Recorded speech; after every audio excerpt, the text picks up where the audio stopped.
Bismillahirrahmanirrahim. Assalamualaikum warahmatullahi wabarakatuh. Baiklah, saya Rizky Wahyudi dengan NIM 2106033 dari Prodi Ekonomi Keuangan. Pada kesempatan kali ini saya akan melanjutkan pembahasan materi statistika lanjutan pada bab 14, yaitu pengujian hipotesis sampel kecil.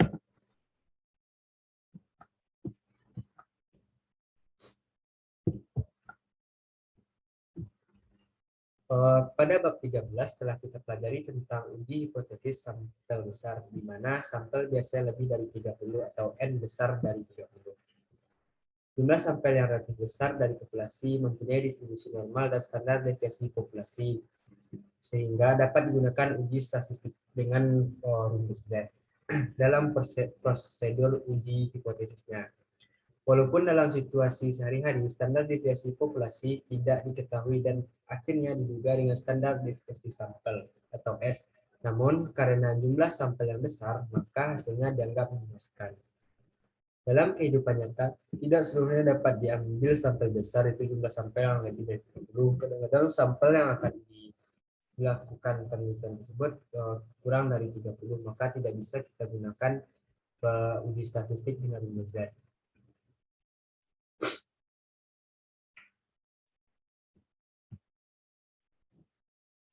Dan ini adalah pengertian dari sampel kecil. Sampel kecil yang jumlah sampel kurang dari 30, maka nilai standar deviasi atau S dan fluktuasi relatif besar, sehingga nilai uji Z sama dengan X bar dikurang mu dibagi S standar deviasi dan dikali dengan akar N atau akar dari sampel. Oleh karena itu, untuk sebaran distribusi sampel kecil dikembangkan suatu distribusi khusus yang dikenal dengan distribusi T atau T student, di mana distribusi T dinyatakan sebagai berikut. Dapat kita lihat pada PPT, rumusnya adalah T sama dengan X bar dikurang mu dibagi S standar deviasi sampel dibagi dengan akar dari jumlah sampel. Nilai distribusi T dikembangkan oleh W.S. Goetz pada tahun 1908. Gosset yang bekerja pada perusahaan bir di Irlandia mengembangkan distribusi T dengan mengasumsikan bahwa sampel-sampel diambil dari populasi yang normal. Hasil penarikan sampel yang dilakukan oleh Gosset, walaupun bukan dari sebaran normal, ternyata berbentuk genta atau lonceng, seperti halnya kurva normal, tetapi dengan distribusi yang lebih besar atau mendatar dan melebar dibandingkan dengan kurva normal. Hasil dari penelitian Gosset tersebut kemudian dipublikasikan dengan menggunakan nama samaran atau student.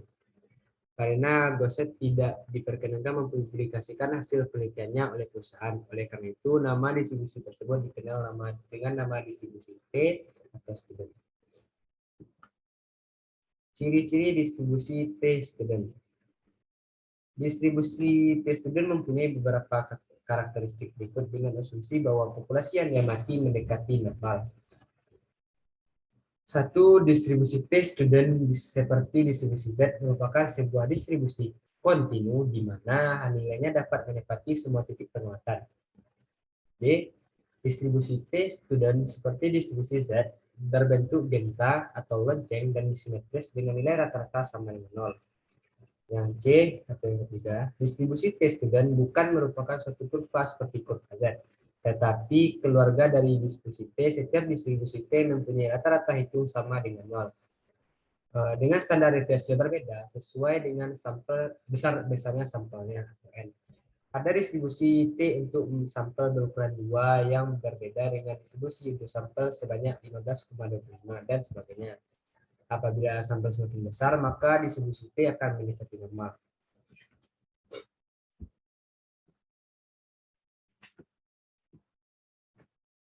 Pada gambar ini terlihat bahwa kurva distribusi T semuanya mempunyai nilai rata-rata sama dengan 0. Namun standar deviasinya berbeda. Standar deviasi dengan derajat bebas P, di mana V sama dengan N dikurang 1, akan kita lihat pada kurva. Semakin tinggi maka akan mendekati normal pada V sama dengan 2. Mempunyai puncak yang datar serta lebih lebar dibandingkan V sama dengan 15 dan V sama dengan 25. Apabila V relatif besar atau mendekati 30, maka kurva distribusi T akan mendekati kurva normal, yaitu distribusi Z.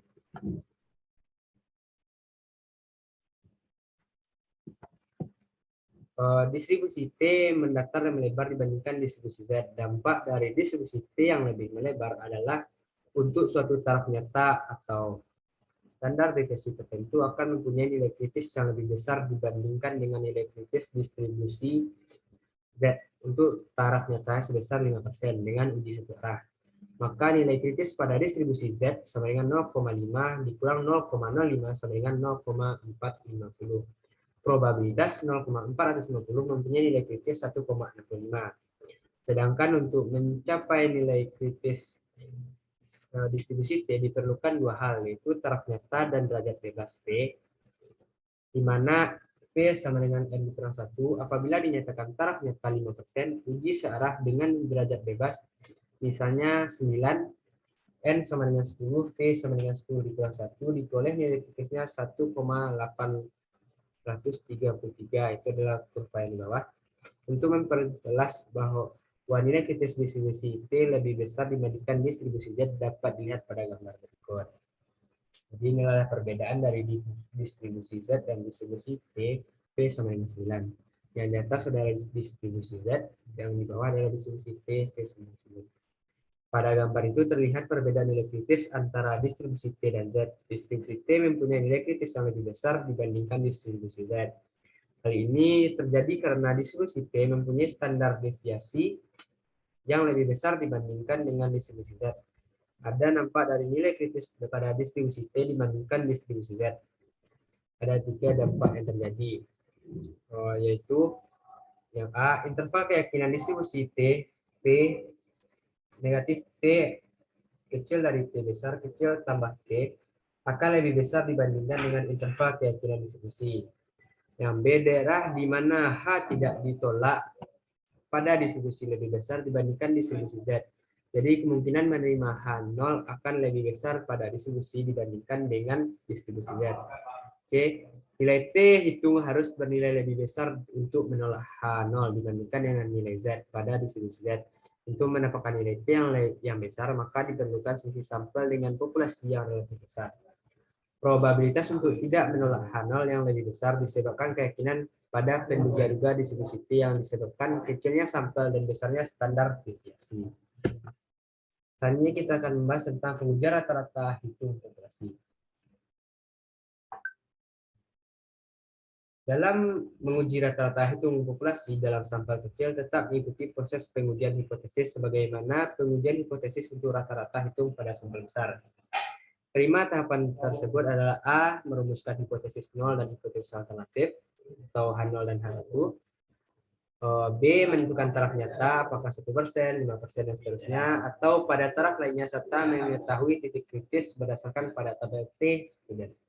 C, menentukan uji statistik dengan menggunakan rumus uji T. D, menentukan daerah keputusan yaitu daerah tidak menolak H0 dan daerah menolak H0. Dan E, mengambil keputusan untuk menolak dan menerima dan membandingkan nilai kritis taraf nyata dengan nilai kritis T.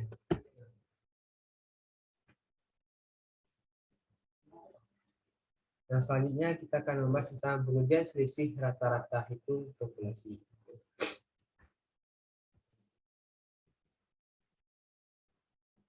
Selisih rata-rata hitung populasi sebagaimana pada sampel besar dapat digunakan pada sampel kecil. Maksud dari pengujian selisih rata-rata hitung populasi adalah untuk membandingkan nilai rata-rata dua populasi, apakah sama atau berbeda. Pada kasus investasi misalnya untuk menentukan pilihan baru dibandingkan sesuatu dengan yang lain. Seperti apakah Anda akan mendepositkan ke bank BUMN dan non-BUMN? Apakah Anda memiliki reksadana atau deposit? Apakah Anda memiliki bisnis pertanian atau perdagangan dan lain-lain? Untuk maksud membedakan suatu dengan suatu tersebut harus diketahui apakah sampel-sampel diambil dari populasi yang normal dengan rata-rata yang sama. Ada 3 asumsi yang diperlakukan dalam menentukan rata-rata sampel, yaitu A, populasi distribusi secara normal, B, populasi bersifat independen, C, variasi populasi yang sama. Untuk melakukan uji T juga diperlukan berbagai gabungan variasi masing-masing sampel. menjadi suatu penunggaan tunggal. Mengapa hal ini diperlukan? Hal ini dilakukan dengan tujuan pertimbangan, yaitu A. Kedua populasi memiliki varian yang sama sehingga menggabungkan semua informasi akan menghasilkan penduga yang terbaik, dan B. Kedua variasi akan menghasilkan variasi tertimbang yang memerhatikan karakteristik kedua populasi. Dalam rangka penggabungan untuk memperoleh pendugaan tunggal, maka jumlah sampel dan varian masing-masing sampel juga sangat menentukan nilai dari pendugaan tunggal. Berikut adalah rumus dari varians gabungan, di mana S kuadrat P pendugaan varians gabungan populasi sama dengan N1 jumlah sampel populasi pertama dikurang dengan 1 S kuadrat S1 varian sampel pertama ditambah N2 jumlah sampel populasi kedua dikurang 1 dikali dengan S2 varian sampel kedua dibagi dengan N1 ditambah N2 dikurang 2. Dan uji T sebelumnya kita lihat nilai pembagian pada varians gabungan yaitu N tambah N2 dikurang 2 juga merupakan derajat bebas gabungan antara dua sampel, sedangkan untuk sampel derajat bebasnya adalah N dikurang 1.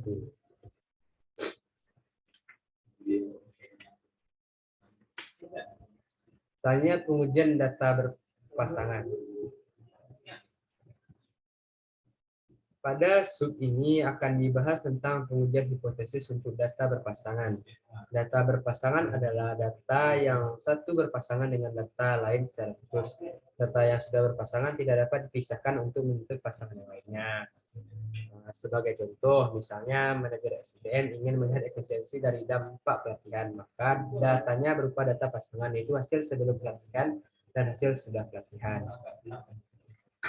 Uji hipotesis dimasukkan apakah ada perbedaan antara sebelum dan sesudah pelatihan.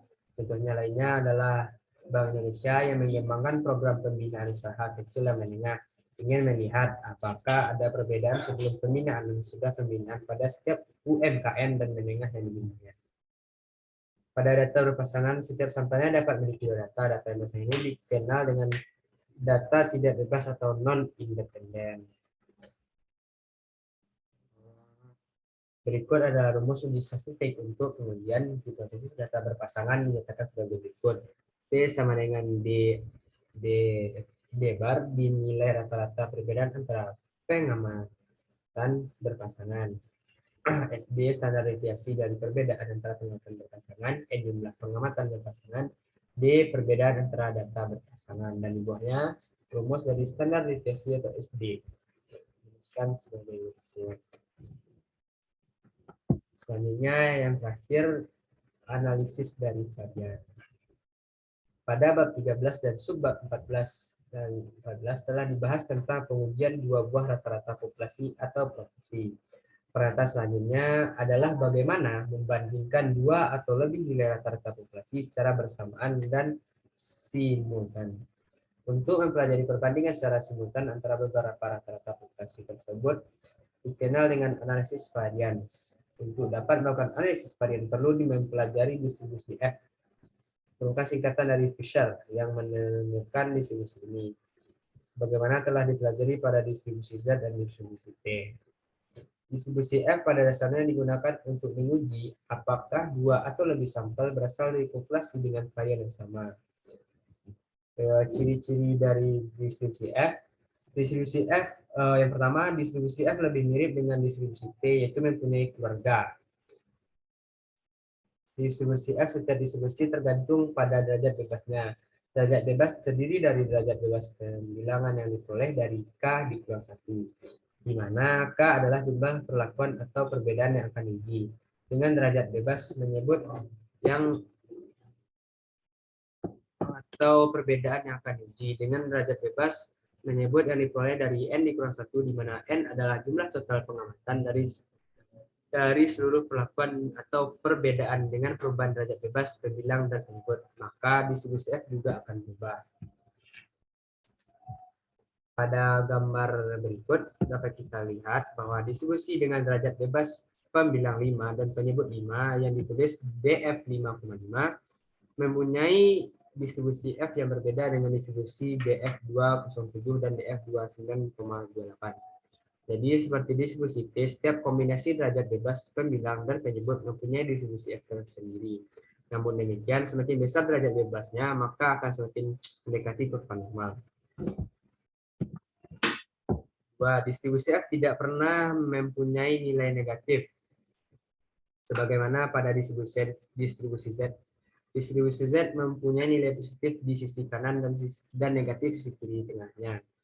Distribusi F seluruhnya adalah positif atau menuju ke positif, dan merupakan distribusi kontinu yang menempati seluruh titik kurva distribusinya. Nilai distribusi F mempunyai rentan tidak terhingga sampai 0 apabila nilai I meningkat, dan maka distribusi F mendekati sumbu X, namun tidak pernah menyentuh sumbu X tersebut. D. Distribusi F juga mempunyai syarat, yaitu 1. Populasi utility mempunyai distribusi yang normal. 2. Populasi standar deviasi yang sama, dan 3. Sampel yang ditarik dari populasi bersifat serta diambil secara acak. Baiklah, hanya sekian dari pembahasan dari bab 14 mengenai pengujian hipotesis sampel kecil. Sekian yang dapat saya sampaikan, terlebih terkurang saya mohon maaf. Sesudah dengan Assalamualaikum warahmatullahi wabarakatuh.